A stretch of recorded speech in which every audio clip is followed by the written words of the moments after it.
Welcome students to your channel सभी ICSE bio. बेटा हम कर रहे थे आईसीएसई की क्लास 9 का chapter economic importance of bacteria and fungi. इसका हमने यूज़फुल रोल ऑफ बैक्टीरिया कर लिया था। अब करेंगे इसका harmful role of bacteria. Bacteria क्या क्या हार्म करता है। नंबर फर्स्ट है spoil cooked food, milk and vegetables. तो बैक्टीरिया क्या करते हैं? Bacteria excrete poisonous substances and cause food poisoning such as clostridium botulinum जो है वो फूड पॉइजनिंग कॉज करता है। साल्मोनेला जो है वो फूड पॉइजनिंग कॉज करता है। क्लोस्ट्रीडियम बोटुलिनम जो पॉइजनिंग कॉज करता है उसको बोटुलिज्म बोलते हैं। Food poisoning caused by Clostridium botulinum is known as botulism. This mainly occurs in the canned food products. जो डब्बा बंद फूड प्रोडक्ट्स होते हैं ये उसमें होता है बैक्टीरिया, और ये पैक्ड फूड की फूड पॉइजनिंग कॉज करता है। जो साल्मोनेला है उसकी फूड पॉइजनिंग को बोलते हैं salmonellosis, and this infection occurs by consumption of raw meat or egg. Then there are bacterial diseases. Diseases होते हैं bacterial diseases plants और animals में, और ये जो diseases है इनकी डिटेल जो है ना बेटा वो आपको हेल्थ एंड हाइजीन चैप्टर में आएगी, तो हम इसको उसमें करेंगे। And the disease causing bacteria are called pathogens. Then bio weapons. Bio weapons क्या है? ये बैक्टीरिया एंड फंजाई है जो large scale death and destruction of humans करते हैं, और इनके अगेंस्ट कोई दवाई नहीं बनती जहाँ इफ़ेक्टिव नहीं होती। These are known as bio weapons. This involve the use of biological agents like bacteria and virus to cause harm to humans or death in humans during war, and the use of these biological weapons, bioweapons, is known as biological warfare.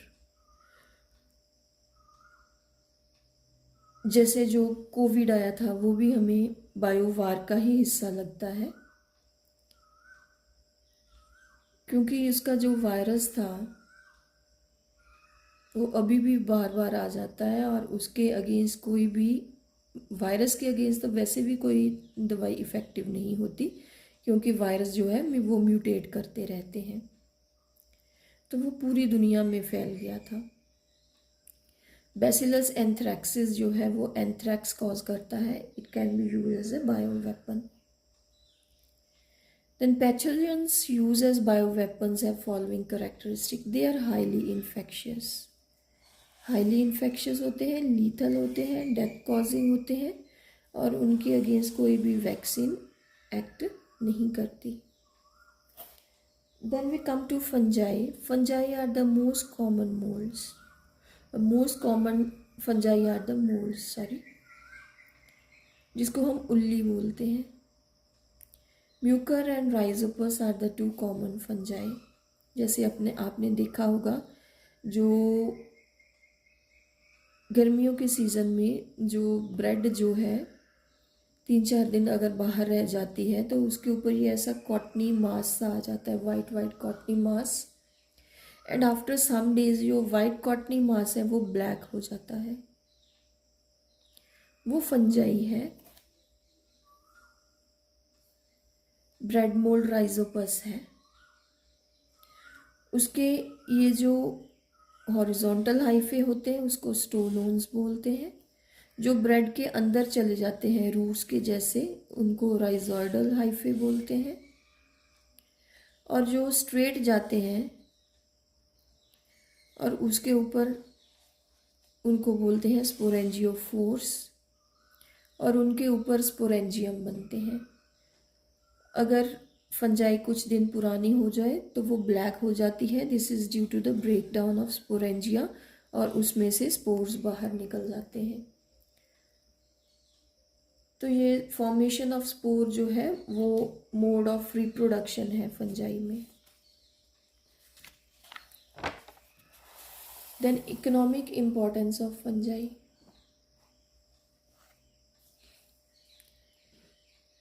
Number first है mushrooms है, they are rich source of proteins and vitamins. Edible mushroom है agaricus bisporus और agaricus campestris. And fat is obtained from aspergillus species and penicillium species. और कुछ poisonous mushrooms है toadstools जैसे। Mushrooms, 3 common mushrooms हैं।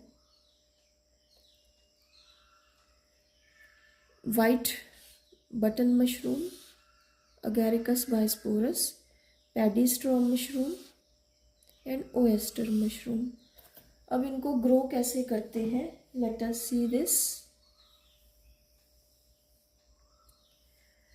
Steps in mushroom cultivation. सबसे पहले compost is prepared. कैसे प्रिपेयर करते हैं, मिक्स करते हैं वीट या पैडी स्ट्रॉ को चिकन मेन्योर के साथ, उसमें अमोनियम सल्फेट और यूरिया मिलाते हैं और उसको 50 डिग्री सेल्सियस पे रख देते हैं 1 वीक। उसके बाद ये कंपोस्ट जो है वो ट्रेज में भरी जाती है। उसके बाद स्पॉनिंग की जाती है। Spawning means mycelium of the fungi, जो मशरूम है वो इंट्रोड्यूस किया जाता है बीच में।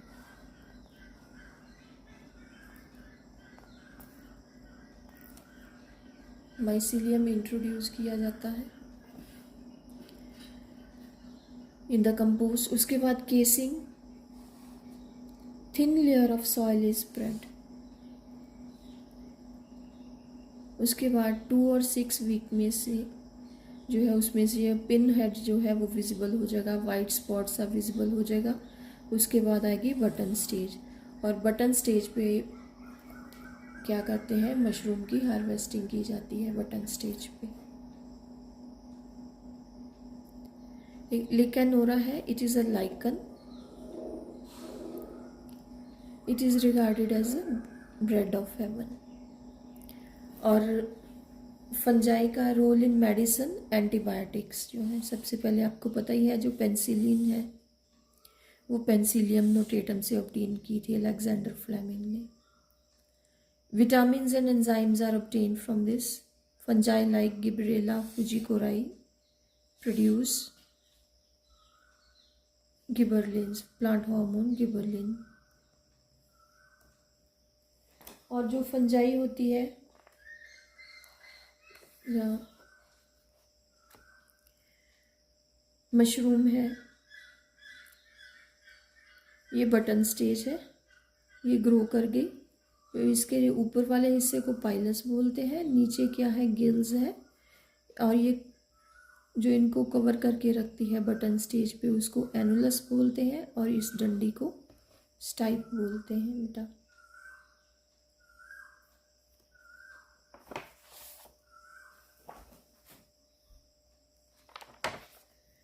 Then role in industry.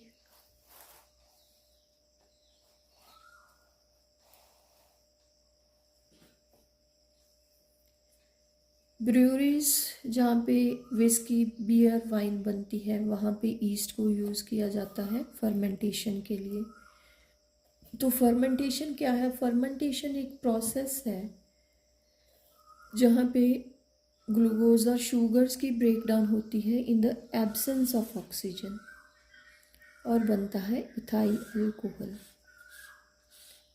तो ये ब्रूरीज में यूज़ किया जाता है east for fermentation in preparation of whiskey, beer or wine. And excess intake of alcohol can damage your liver and cause liver cirrhosis. Bakery में ईस्ट यूज़ किया जाता है क्योंकि फर्मेंटेशन में ये कार्बन डाइऑक्साइड प्रोड्यूस होती है, और जो कार्बन डाइऑक्साइड है वो डो को राइज करने में हेल्प करती है। and this makes the bread spongy. Fermentation releases carbon dioxide, which causes the dough to rise. This makes the bread spongy.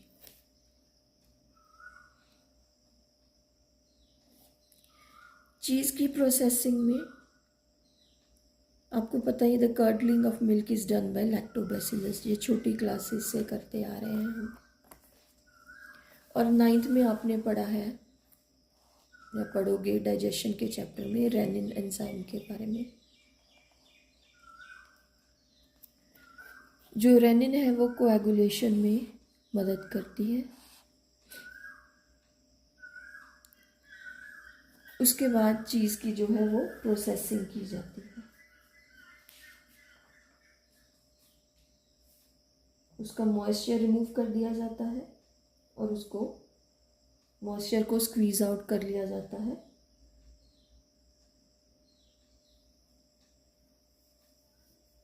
Then amanita है, ये हाईली पॉइजनस मशरूम्स हैं। देन फूड प्रिजर्वेशन, आपको note आ सकता है food preservation में। ये sterilisation है फर्स्ट, सेकंड ड्राइंग है, थर्ड पैस्चराइजेशन है, फोर्थ सॉल्टिंग है। Sterilisation means the process of killing of bacteria and their spores at high temperature of about 100 degree Celsius पे हीट करना है। और इतना हीट करने पर जो बैक्टीरिया है वो उनके स्पोर्स जो है वो मर जाते हैं। Drawing, water is remove from the food products. Water और मॉइस्चर रिमूव करोगे तो क्या है, माइक्रो ऑर्गेनिज्म वहाँ पे ग्रो नहीं करेंगे। Pasteurisation, this process was developed by Louis Pasteur. यहाँ पे मिल्क को हीट किया जाता है up to temperature of about 62 degree Celsius for 30 minutes. उसके बाद इसको फटाफट चिलिंग कंडीशन में डाल दिया जाता है।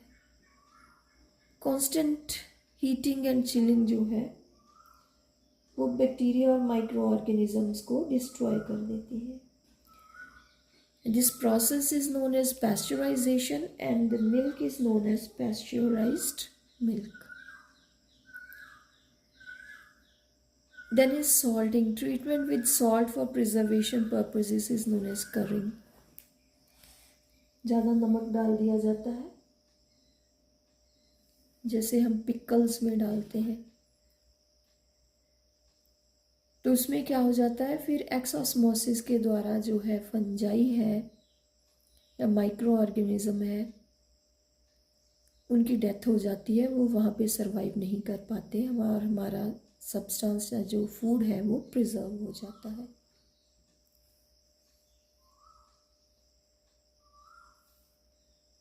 And then is using preservatives, जैसे बेंजोइक एसिड है, सोडियम बेंजोएट है।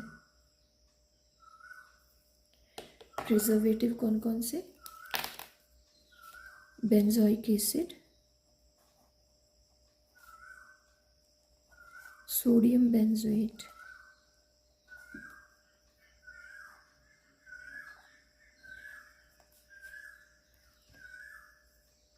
yes beta, with this the chapter is complete. I hope कि आपको समझ आ गया होगा। मैंने बहुत इजी में और ब्रीफ में ये आपको बताया है। तो I hope you like my video. Thank you for watching.